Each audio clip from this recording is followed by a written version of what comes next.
আজকে বেরিয়েছি একটু আলাদা রকম জায়গা। রাজবাড়ি সম্পর্কে তো সবাই শুনেছ, কিন্তু আমরা যাব রাজার গড় বা রাজার বাঁধ, যাতে রয়েছে অনেক রহস্য ও অতীত। অনেকটা ভিতরে। আগে যখন এসছিলাম ঠিকঠাকই ছিল, তবে জঙ্গল। এখন নাকি শুনছি সরকার উদ্যোগ নিয়েছে আরো সুন্দর করে তোলার। এখানে নাকি বিরাট রাজা থাকতেন, তো অনেকটা এক্সাইটেড। তো চলো।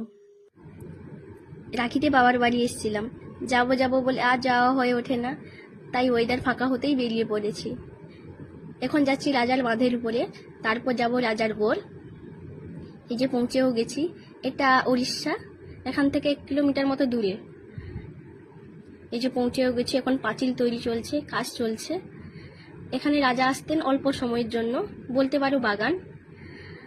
কথিত আছে ডাকাতের ভয়ে রাজা এখানেই সোনাদানা রাখতো, আমার ঠাকুমা দাদু বলতো।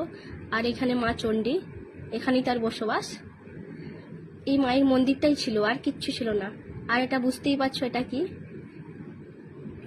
তো চলো রাজার গড়ের দিকে যাওয়া যাক। এখানে আরেকটা রহস্য আছে, আগে রাজার গড় দেখে আসি, তারপর বলবো। পুরো জঙ্গল হয়ে গেছে, তবে পরিষ্কার হবে। এই যে পুরো দুর্গটা বড় বড় পাথর কেটে তৈরি।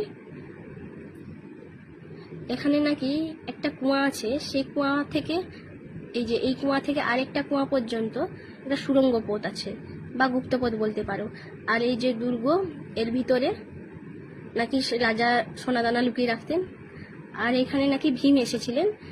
এটা শিল আর এটা নোড়া, ঠাকুমা দাদু বলতো।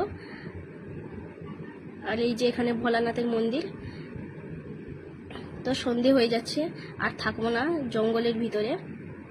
অনেকদিন আসার ইচ্ছা ছিল, এসেও গেলাম।